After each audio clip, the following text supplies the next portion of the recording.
दोस्तों, सीता जी ने हनुमान जी को कथा सुनाना आरंभ किया।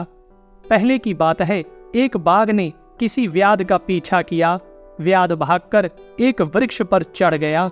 उस वृक्ष पर पहले से ही कोई रीछ बैठा हुआ था।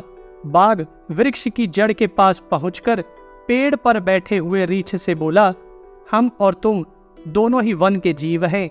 यह व्याध दोनों का ही शत्रु है, अतः तुम इसे वृक्ष से नीचे गिरा दो। तब रीछ ने उत्तर दिया, यह व्याध मेरे निवास स्थान पर आकर एक प्रकार से मेरी शरण ले चुका है, इसलिए मैं इसे नीचे नहीं गिराऊंगा। यदि गिरा दूं तो धर्म की हानि होगी। ऐसा कहकर रीछ सो गया।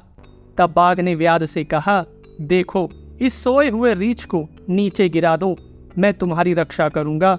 उसके ऐसा कहने पर व्याध ने उस रीछ को धक्का दे दिया, परंतु रीछ अभ्यासवश दूसरी डाल पकड़कर गिरने से बच गया। तब बाघ ने रीछ से कहा, यह व्याध तुमको गिराना चाहता था, अतः अपराधी है, इसलिए अब इसको नीचे ढकेल दो। बाघ के इस प्रकार बारंबार उकसाने पर भी रीछ ने उस व्याध को नहीं गिराया और ना परह पाप मादत्ते इस श्लोक का गान करके उसे मुंह तोड़ उत्तर दे दिया। यही है वह प्राचीन कथा। हम अपने सभी व्यूअर्स से अनुरोध करते हैं कि कृपया कर इस पुण्य कार्य में हमारा सहयोग दें।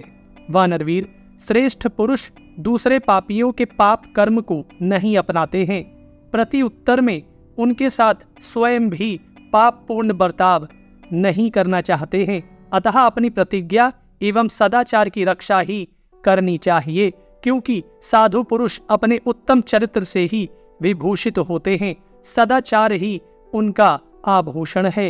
श्रेष्ठ पुरुष को चाहिए कि कोई पापी हो या पुण्यात्मा अथवा वे वध के योग्य अपराध करने वाला ही क्यों ना हो, उन सब पर दया करें, क्योंकि ऐसा कोई भी प्राणी नहीं है जिससे कभी अपराध होता ही ना हो।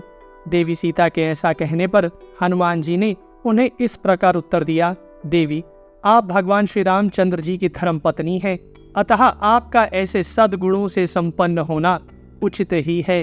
अब आप अपनी ओर से मुझे कोई संदेश दें, मैं श्री रघुनाथ जी के पास जाऊंगा।